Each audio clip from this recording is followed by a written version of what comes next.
volta, Missão do Farol, pastor Júlio Nogueira, aqui em Teresópolis, mais uma vez com meu amigo Fábio nos ajudando aqui. Nós temos muita gente que mexe com mídia e eu dou graças a Deus, e você também, graças a eles, fazem isso de coração, para que a gente possa levar ao ar no YouTube, no blog, enfim, no Facebook, estas aulas importantes. Então vamos agora à aula de hoje, que fala sobre a segunda advertência no livro de Hebreus, conforme você assistiu à aula ontem, na última aula.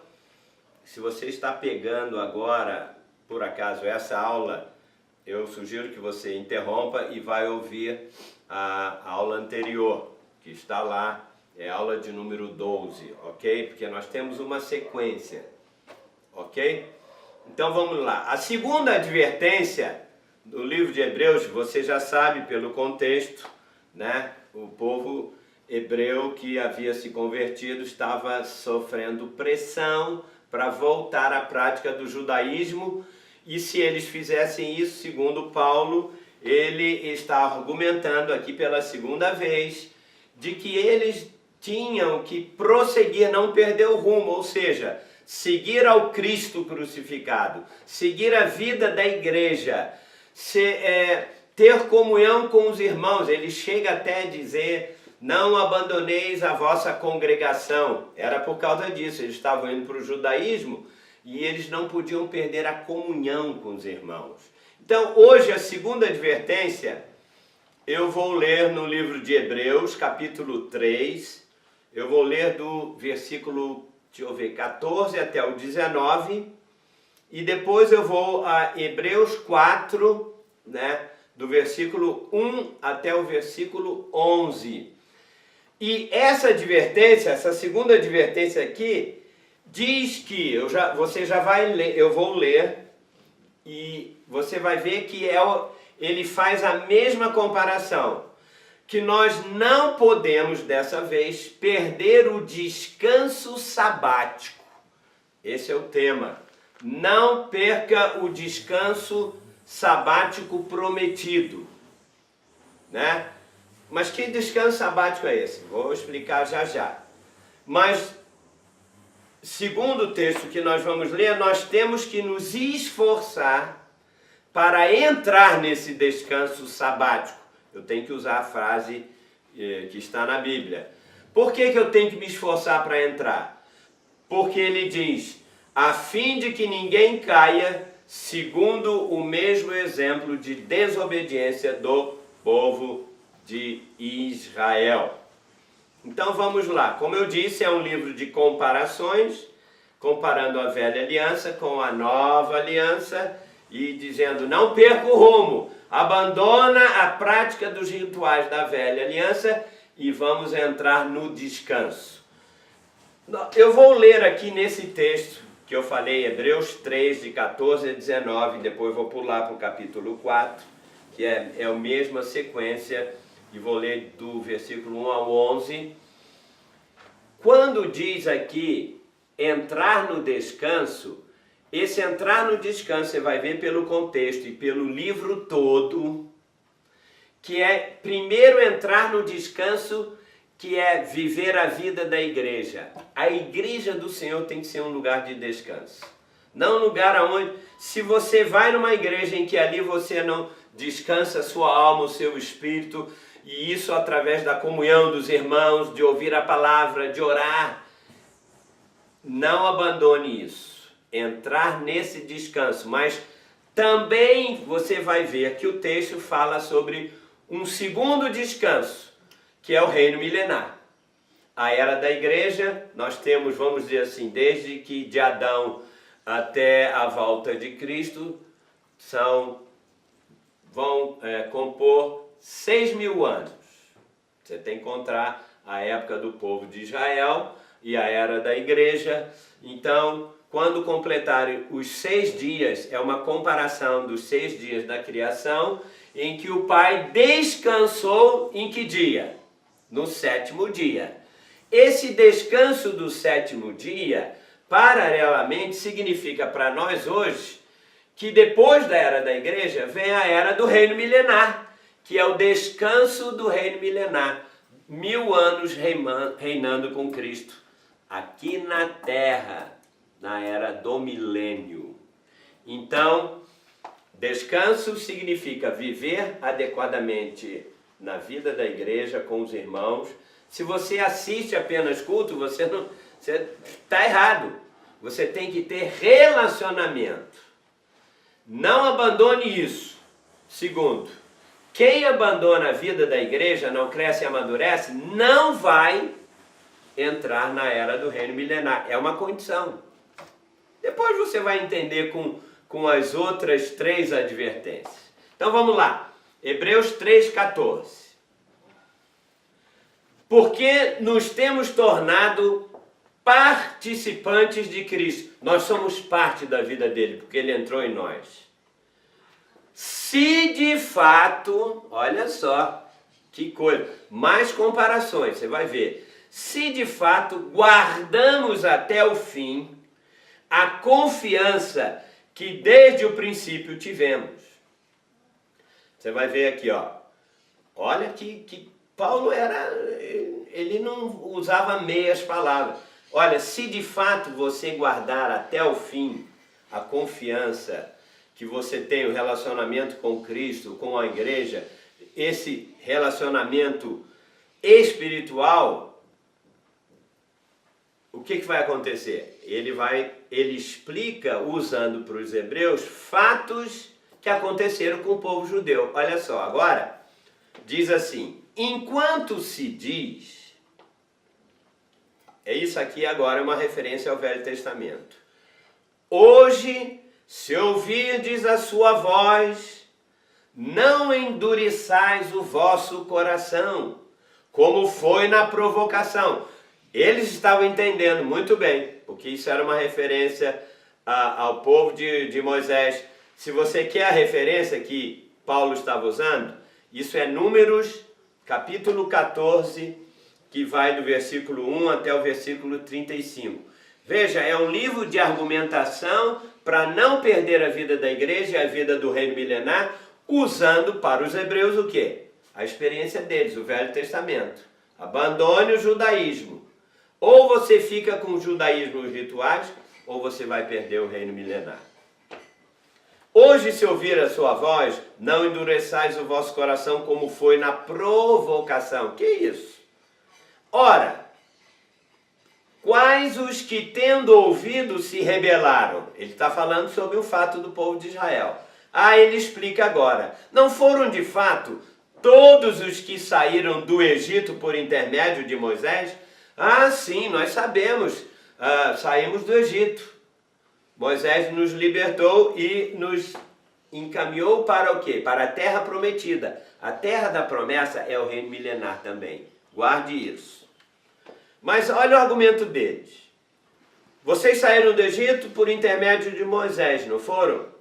Ele diz assim, ora, quem é que se rebelou no meio do deserto? Houve uma rebelião de alguma coisa. Ele continua dizendo, e contra quem se indignou por 40 anos? Quem ficou indignado por 40 anos na travessia do deserto? Ele responde, não foi contra os que pecaram, cujos cadáveres caíram no deserto? É verdade. Quantos pecaram, não cumpriram a lei, não seguiram a lei de Deus, não buscaram Yahvé, o Deus do povo de Israel? Por causa disso, quantos morreram no deserto? A maioria deles. Mas tem mais ainda, olha o diálogo. E contra quem jurou que não entrariam no descanso. Olha só, a primeira vez aqui que fala entrar no descanso.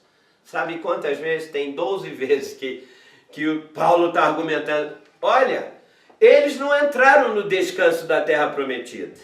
Por quê? Porque eles foram contra quem ele jurou. Deus falou a uma certa altura, vocês não querem me seguir? Eu juro que vocês não vão entrar na terra prometida, na terra do descanso. E foram 2, foram poucos, uma nova geração. Bom, mas isso, você que já deve conhecer o fato, e não vou entrar em maiores detalhes. E contra quem jurou que não entrariam no seu descanso, senão contra os que foram desobedientes? Vemos, pois, que não puderam entrar por causa da incredulidade. Pula agora para o capítulo 4, versículo 1 a 11, porque o argumento continua. Ele diz assim, olha, eu temo, eu estou temeroso. Temamos, portanto, que sendo-nos deixada a promessa de entrar no descanso de Deus, suceda parecer que algum de vós tenha falhado. A mesma coisa, Deus jurou, eles não entraram no descanso. Paulo está dizendo, eu temo, eu estou com medo que vocês também vão falhar, como aconteceu com Israel. E por quê? Mas será que é isso? Veja a frase seguinte. Porque também a nós foram anunciadas as boas novas, como se deu com eles, Israel. Está comparando. Paulo está dizendo, lembra, Israel ouviu as boas novas através de Moisés, da lei, viram sinais, milagres, prodígios. Foi anunciado, mas eles não creram por incredulidade. Paulo está comparando. Eu temo, irmãos hebreus, que se vocês voltarem para o judaísmo, olha o contexto da primeira aula, né? Também foram anunciadas a nós as boas notícias do Evangelho. Qual a boa notícia do Evangelho? Viver a vida da igreja, ficar livre do pecado. Você sabe que a vida da igreja é formada apenas pelos que foram salvos no seu espírito, tiveram perdão dos seus pecados através do sangue de Jesus Cristo. Isso é a igreja. Não é um local físico em que tem muita gente lá dentro que nem cristã é. A igreja verdadeira é essa, aqueles que seguem o Espírito Santo, ouvem a palavra e vivem por fé. Israel viu tudo aquilo e diz, eles não entraram por causa da incredulidade. Mas, olha, aí ele continua falando, eu temo que também vocês ouviram as boas novas, como nós. Mas a palavra, olha, continua dizendo, como se deu com Israel, mas a palavra que ouviram, eles não lhes aproveitou, visto não ter sido acompanhada pela fé naqueles que a ouviram. Eles não tinham a fé, era só cumprir o ritual da lei judaísmo. Eles tentaram, Deus colocou de propósito, sabe para quê? Para que eles disseram, nós não podemos, Senhor nos ajude, nós queremos seguir ao Senhor. Mas eles disseram, não, nós vamos cumprir toda a lei. Moisés, tudo que o Senhor escreveu, nós vamos cumprir. Mentira, não cumpriram nada. Por causa disso falharam. Para entrar na vida da igreja e no reino milenar, você tem que receber a vida. Você veja. Não ouviram, não lhes aproveitou, porque não foi acompanhada por fé naqueles que ouviram. Mas Paulo está dizendo, ei, queridos hebreus, nós, eu e vocês, porém, que cremos, entremos no descanso.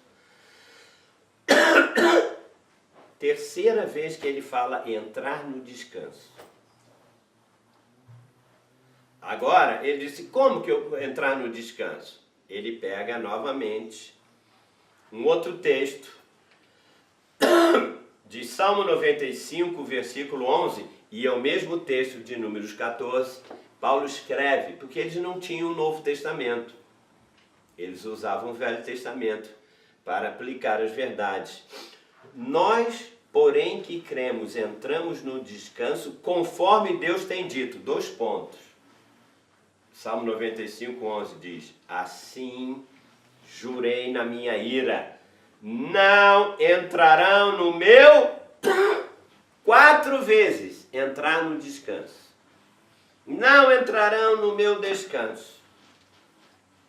Que coisa! Embora certamente as obras estivessem concluídas desde a fundação do mundo. Porque em certo lugar Assim disse no tocante ao 7º dia.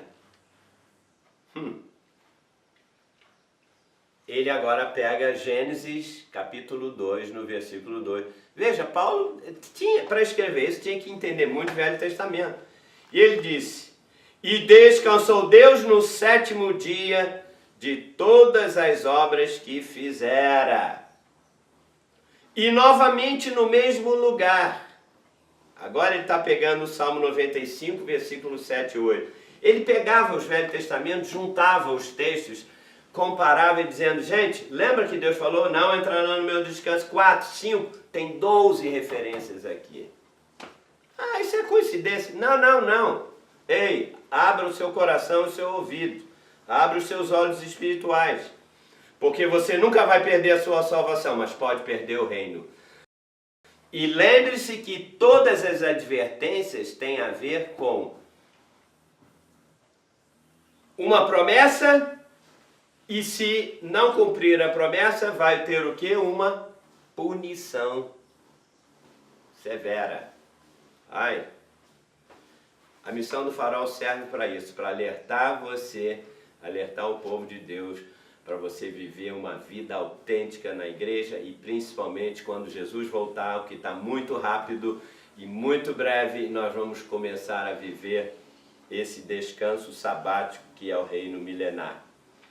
Bom, continuando. E descansou Deus no 7º dia de todas as suas obras que fizera.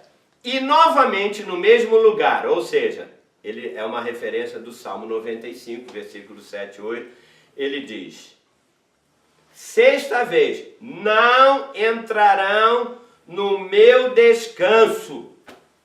Para Israel era a terra prometida, Canaã. Para nós hoje não é uma terra de Canaã. É para quê? É toda a terra quando Jesus voltar para reinar. Mas como? Novamente, não entrarão no meu descanso, 6ª vez. Visto, portanto, que resta entrarem alguns nele, e que por causa da desobediência, eles não entraram. Aqueles aos quais anteriormente foram anunciadas as boas novas, quem foi? O povo de Israel. De novo determina, certo dia, hoje, falando por Davi, muito tempo depois, segundo antes fora declarado. É esse, o Salmo 95, 7 e 8. Olha o que diz. Hoje, se ouvirdes a sua voz, não endureçais o vosso coração. Davi fala sobre entrar no descanso usando o Salmo 98, que se refere à história do povo de Israel. Agora, olha só, outro argumento na outra frase. Ora, se Josué lhes houvesse dado descanso, meu Deus, mais uma vez, ele está fazendo uma referência, Paulo, de Josué, capítulo 22, versículo 4. Ele diz: se Josué houvesse dado descanso, não falaria posteriormente a respeito de outro dia, outro descanso. É exatamente isso. Esse outro descanso é o reino milenar. Você quer ver? Portanto, conclusão. Hebreus queridos, não voltem ao judaísmo. É melhor vocês perderem a herança de vocês e ganhar uma herança maior. Portanto, resta um repouso, 9, mais um descanso sabático. Para quem? Para o povo de Deus. Porque aquele que entrou no descanso, 10, de novo, no descanso de Deus, também ele mesmo, de novo, descansou de suas obras, como Deus das suas. Descansou das suas obras. Conclusão para acabar agora. Portanto, conclusão. O que eu quero dizer, Hebreus, mais uma vez usando essa argumentação, portanto, que diz aqui? esforcemo-nos, pois, por entrar naquele descanso, que é o descanso milenar, a fim de que ninguém caia segundo o mesmo exemplo de quê? De desobediência. Quanta argumentação de Paulo. Então, voltando à conclusão do que eu falei no início, essa segunda advertência aqui é muito importante. Sabe por quê? Ele diz, se vocês voltarem ao judaísmo, vocês vão perder o quê? O descanso sabático prometido, que é esse reino maravilhoso. Mas ele disse que nós temos o quê? Que nos esforçar. Esforcemo-nos. Aliás, Jesus usou a mesma coisa. Ele disse, eu vim trazer o reino para vocês. O reino é chegado. Ele trouxe sabe o quê? A realidade do reino. Primeiro dentro de cada um de nós. Mas ele falou da manifestação do reino quando ele voltasse. E ele disse, esforçai-vos, violentai-vos a vós mesmos para entrar no reino. É por força, é por violência que a gente entra no reino. Porque tínhamos que negar a nossa alma. Toda a razão das parábolas de Jesus foi exatamente por isso. Há um reino. Não viva a sua vida de qualquer maneira. É o que muita gente não entende. Eu sou salvo para sempre. Então eu posso fazer o que eu quiser. Não, não pode. Porque o galardão é o reino milenar. E nem todos os cristãos vão reinar no milênio. Mas vão para onde? Todas as argumentações dizem, quem não reinar no milênio vai sofrer um severo castigo, um justo castigo. São duas coisas. Então nós temos que nos esforçar para entrar naquele descanso, a fim de que ninguém caia, segundo o exemplo de desobediência, como aconteceu com Israel. A palavra está dada e, obviamente, na próxima aula, eu vou falar sobre a terceira advertência e depois tem a quarta, enfim. Eu quero que você entenda, meu amado, que em nome de Jesus, nós temos que ler a palavra dentro do contexto, aplicá-la e declarar que o Senhor está realmente nos dando algo maravilhoso hoje. Abra mão de coisas que você tem para fazer no mundo aí e pelo menos ouça a palavra. Meia hora, estou gravando até um pouco menos para que você possa aproveitar bastante. Então fica aqui o meu abraço mais uma vez, para que você continue nessa caminhada, não perca o rumo. O rumo é a vida da igreja e o reino milenar. Isto é a conclusão de toda a Bíblia. O reino milenar é a parte mais importante na economia de Deus, desde a criação do mundo até o fim do reino milenar. Depois disso, vai ser uma nova era. Novo céu e nova terra. Tem mistérios que você vai ouvir, mas você tem que primeiro seguir isso. Não tem mais argumentação do apóstolo Paulo para você não perder. 12 vezes, entre no descanso, saia da opressão da religião do judaísmo. Há um descanso, vale a pena, abra mão de tudo. Um abraço, até a próxima aula, em nome de Jesus, que Deus te abençoe.